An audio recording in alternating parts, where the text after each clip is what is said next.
اور اس میں صدرہ یشرح صدرہ کا ذکر ہے کہ جس سے اللہ تبارک تعالیٰ چاہتا ہے اس کا سینہ کھول دیتا ہے اسلام کے لیے، اور جسے گمراہ کرنا چاہتا ہے اس کا سینہ تنگ کر دیتا ہے۔ یہ دیکھیے یہ بہت بڑی ہمارے لیے نصیحت ہر لمحہ فکریہ ہے کہ اللہ تبارک تعالیٰ سے ہر لمحہ ہر گھڑی اگر وہ عطا کرتا ہے، وہ اس نے خود ہمیں دعا سکھائی ہے نا کہ ربنا لا تزغ قلوبنا بعد اذ ہدیتنا وہب لنا من لدنک رحمہ انک انت الوہاب۔ کہ اس نے کہا ہے کہ جب مل جائے تو اس کے ملنے کے بعد بھی دعا جاری رکھو، الا الذین آمنوا وعملوا الصالحات، ایمان لانے کے بعد عمل صالح کے ساتھ، عمل صالح بھی خدا کی قربت کا ذریعہ ہے۔ اس لیے اللہ پاک فرماتا ہے کہ جس کو اللہ پاک ہدایت دے دے اور جس کا سینہ کھول دے، یعنی ہدایت بھی ملنا اور پھر اس کا سینہ اسلام کے لیے کھول دینا۔ یاد رکھیں ہدایت تین طرح کی ہوتی ہے۔ ایک ہدایت فطری ہوتی ہے، بچہ پیدا ہوتا ہے، ماں اس کو چھاتی کے ساتھ لگاتی ہے تو وہ قدرتی طور پر دودھ چوسنا شروع کر دیتا ہے۔ اب اسے کسی نے یہاں دنیا میں آنے پر یہ سمجھایا نہیں ہے، بلکہ اب وہ فطری طور پر سیکھ کر آیا ہے۔ اسی طرح جب اسے بھوک لگتی ہے رونا شروع کرتا ہے، اور اسی طرح ہر جو مخلوق ہے، جتنے بھی جانور ہیں، انسان ہیں، جتنی بھی مخلوقات ہے، ہر مخلوقات کو اللہ تبارک تعالیٰ نے اس کے اپنے مرتبہ اور مقام کے مطابق اللہ پاک نے ہدایت عطا فرمائی ہے۔ تو ہدایت ایک تو فطری ہوتی ہے اور ایک ہدایت شرعی ہے کہ جس سے انسان فرش پر رہ کر عرش کی باتیں جان لیتا ہے، یعنی اللہ تبارک تعالیٰ جسے عطا فرما دیتا ہے۔ ایک فطرت عقلی بھی ہوتی ہے کہ وہ انسان اپنی عقل سے بہت سارا کچھ سیکھتا ہے، یہ کائنات پر غور کرتا ہے۔ اب دیکھتے ہیں کہ انسان کے ایجادات کو دیکھ لیں، یہ ماڈرن میڈیا کو دیکھ لیں، یہ ایک چھوٹا سا موبائل ہے، اسی کی ایجاد کو دیکھ لیں کہ انسان کی کس قدر بڑی عقل ہے۔ پھر آپ دوز کشتیاں چلتی ہیں، پھر آسمانوں کے اوپر یہ اتنے تند و تیز جہاز چلتے ہیں، ان سب کو دیکھ کر یعنی انسان حیران ہوتا ہے کہ یہ بھی کسی عقل انسان کی پیداوار ہے۔ یہ جو تیسری قسم کی وہ بتائیے آپ کو کہ ہدایت شرعی جس سے انسان فرش سے لے کر عرش تک دیکھتا ہے، تو اس کا مطلب ہے کہ ہدایت مختلف طرح کی ہوتی ہے، اور جس کو اللہ تبارک تعالیٰ چن لیتا ہے اس کے لیے اللہ تبارک تعالیٰ شرح صدر عطا فرما دیتا ہے۔ حضور علیہ الصلوۃ والسلام سے صحابہ کرام نے پوچھا یا رسول اللہ صلی اللہ علیہ وسلم شرح صدر کیا ہے؟ تو حضور نے فرمایا سینے کو کھول دینا۔ تو یا رسول اللہ فرمایا یہ ایک غیبی نور ہے جو اللہ تعالیٰ اپنے بندے کو، اب یہاں سے بڑی پیاری آپ کو حضور علیہ السلام کی شرح صدر کی بھی سمجھ آ گئی، حضور کے علم غیب کی بھی سمجھ آ جائے گی اور حضور کے نور ہونے کی بھی۔ یہ وہ غیبی نور ہے جو اللہ تعالیٰ اپنے بندے کے دل میں ڈالتا ہے، جس سے اسے نیک اعمال کرنے کی توفیق نصیب ہو جاتی ہے۔ یاد رکھیں کہ جسے نیک کام کرنے میں مزہ آئے اس کا مطلب ہے اللہ نے اس کا سینہ کھول دیا اسلام کے لیے۔ پوچھا یا رسول اللہ اس نور کی علامت کیا ہے؟ یہاں سے ہمیں کافی سبق ملے گا کہ اس نور کی علامت کیا ہوگی۔ یعنی ہم قرآن پڑھتے ہیں نا، یہ بھی نور ہے، حضور کی سیرت نور ہے۔ ہم یہ سمجھتے ہیں کہ ہمیں مطلب اگر ہمارے اندر یہ نور سما رہا ہے تو پھر اس سے ہماری تربیت میں، ہماری طبیعت میں کیا کیا تبدیلیاں رونما ہو رہی ہیں اور کیسے ہماری جو اصلاح ہو رہی ہے، تو اس کی سن لیں۔ حضور نے فرمایا کہ اس نور کی علامت یہ ہے کہ دنیا سے نفرت پیدا ہونی شروع ہو جاتی ہے۔ اب اگر یہ ہمیں اس پیریڈ میں، اس میٹنگ میں ہمارے اوپر یہ تجلیات پیدا ہو رہی ہیں تو الحمدللہ ہماری طبیعت مائل بر یعنی نیکی کی طرف مائل ہو رہی ہے، یہ پیدا ہو رہی ہیں۔ سوچیں دنیا سے نفرت، آخرت کی تیاری اور موت کی تیاری، یہ چیزیں پیدا ہو رہی ہیں، تو اس کا مطلب ہے کہ اللہ پاک ہمیں ظاہر ہے جب ہم ان چیزوں پر اب دیکھیں کہ جب ہمارے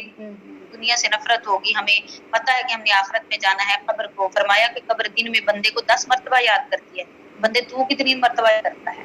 یہ اٹل ہے، حقیقت ہے، ہم نے جانا ہے۔ تو اس لیے شرح صدر یہ ہے جس کو اللہ چن لیتا ہے اس کو پھر موت کی طرف رغبت۔ حضور نے فرمایا کہ ان چیزوں سے بندے کا جو ہے وہ اللہ تبارک تعالیٰ کی قربت، یعنی ہم جیسے اللہ کے کسی نیک بندے سے پوچھا، اللہ کے ایک ولی تھے، ان کے گھر میں کوئی شخص آیا اور اس نے کہا حضور آپ کے گھر میں تو دنیا کا کوئی سامان ہی نہیں ہے، کچھ بھی ضروریات ہے۔ انہوں نے کہا میرے 2 گھر ہیں، ایک دار جو دنیا کا گھر ہے اور ایک آخرت کا گھر ہے، ایک دار خوف ہے اور ایک دار امن ہے۔ کہنے لگے کہ جو خوف کا گھر ہے اس میں اگر میں کچھ رکھوں گا تو اس کے چوری ہونے کا، ڈاکو لٹیروں کا خوف ہے، لہٰذا میں نے اس گھر میں بھیج دیا ہے جہاں کوئی خوف نہیں ہے۔ تو یہ یعنی بالکل بے رغبتی، یہی وجہ ہے کہ آپ رسول خدا صلی اللہ علیہ وسلم کا جو اسوہ حسنہ ہے وہ سب سے پہلے ہمارے پیش نظر ہے۔ مہینہ مہینہ گھر میں چولہا نہیں جلتا، اور قربان جائیں کہ جب حضور علیہ الصلوۃ والسلام گھر میں تشریف لاتے ہیں تو دیکھتے ہیں کہ ایک دفعہ سیدہ بی بی سیدہ فاطمہ الزہرا رضی اللہ تعالیٰ عنہا تشریف لائیں، یا رسول اللہ قربان جاؤں کہ گھر میں کوئی کام کرنے والی نہیں ہے، میں اکیلی تھک جاتی ہوں، چکی سے آٹا بھی پیسنا ہوتا ہے اور سارا گھر کا کام بھی کرنا ہوتا ہے، اور شہزادے بھی ان کی پرورش بھی کرنی ہوتی ہے، شہزادیوں کو بھی دیکھنا ہوتا ہے، تو یا رسول اللہ صلی اللہ علیہ وسلم آپ کوئی نوکرانی کا کسی خادمہ کا انتظام فرما دیں۔ حضور کی آنکھوں میں آنسو آ گئے، فرمانے لگے آپ جنت کی مالک و مختار ہیں، وہاں حوریں آپ کی غلام ہوں گی، اور یہاں پر اور پھر وہ تسبیح فاطمہ حضور نے بتا دی، سبحان اللہ الحمدللہ اللہ اکبر، کہ وہ آپ کریں اور اسے اللہ تبارک تعالیٰ تسکین دے گا۔ تو اس لیے جس کا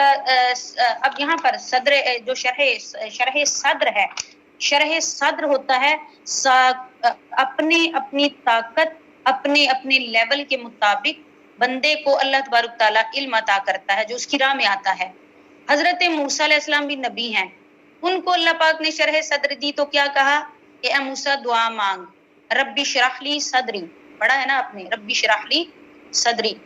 دعا مانگ یا اللہ میرا سینہ کھول دے۔ اور قربان جائیں جس کو رب خود فرما رہا ہے الم نشرح لک صدرک، اے حبیب صلی اللہ علیہ وسلم، اے حبیب صلی اللہ علیہ وسلم، ہم نے آپ کا سینہ آپ کے لیے کھلا، آپ کا سینہ فراخ نہیں کیا؟ تو جو نبی موسیٰ دعا کرے اور فرماتے موسیٰ اتنے بڑے مجمع میں دعا مانگتے بات کرتے تو لوگوں پر ایک خوف چھا جاتا، ایک جلالت ان کی ظاہر ہوتی، اور جب قربان جائے میرے مصطفیٰ بات کرتے تو حضور کی شرح صدر یہ ہے کہ حضور یہاں سے بات کرتے ہیں خدا کے عرش تک پہنچتی ہے، اور حضور علیہ الصلوۃ والسلام کی شرح صدر یہ ہے کہ حضور کو لامکان کی ان وسعتوں میں بلا کر اللہ تبارک تعالیٰ نے علم عطا فرمایا جن وسعتوں کا علم صرف اگر ہے تو صرف خدا کو۔ اس لیے یاد رکھیں کہ اللہ پاک اپنے اپنے طبقے سے، اپنے اپنے مطابقت سے، اپنے اپنے لیول سے شرح صدر اللہ پاک عطا فرماتا ہے، اور شرح صدر یہ خدا کی بہت بڑی نعمت ہے۔ کسی کو عرفان عطا، حضور ساری خصوصیات، سارا فیض عطا فرما دیا، اس لیے وہ فیض جو فیض حضور کو عطا فرمایا وہ ایک خاص فیضان تھا کہ جو عطائی تھا، جو حضور کا کسبی نہیں تھا بلکہ وحبی تھا، تو خدا کی طرف سے عطا فرمایا۔ اور کبھی برفانہ اللہ کا ذکر کی شان لے کر آیا، کبھی حضور علیہ الصلوۃ والسلام کو فرمایا وما ارسلناک الا رحمۃ للعالمین، اور کبھی فرماتا ہے قد نری تقلب وجهک فی السماء، یعنی مختلف انداز سے اللہ تبارک تعالیٰ حضور علیہ الصلوۃ والسلام کی شان اب بے شک کہ ہم نے کھول کر، اب دیکھیے کہ کچھ راز میں باتیں ہوتی ہیں، کچھ کھول کر بیان کی جاتی ہے، اب یہ بالکل واضح بات ہے، بتا دیا کہ دیکھو نبیوں کی شانیں اتنی ہیں تو میرے مصطفیٰ جس کو اللہ نے فرمایا ہم نے آپ کو شرح صدر عطا فرمایا، تو اللہ کا عطا فرمانا یہ کوئی عام بات ہوگی؟ جو وہ جتنا عظیم ہے انہی عظمتوں کے ساتھ اس نے نوازا ہوگا، وہ جتنا وسعتوں والا ہے، وہ جتنا عالمین کا رب ہے، اسی طاقت اور بساط کے ساتھ، قوت کے ساتھ اس نے عطا کیا ہوگا۔ ہم دار السلام عند ربہم، اور جو اسلام کے لیے جن کا سینہ کھول دیا جاتا ہے پھر انہی کے لیے اللہ تبارک تعالیٰ نے دار السلام رکھا ہے، یعنی امن والا گھر، وَهُوَ وَلِيُّهُم بِمَا كَانُوا يَعْمَلُونَ، اور وہ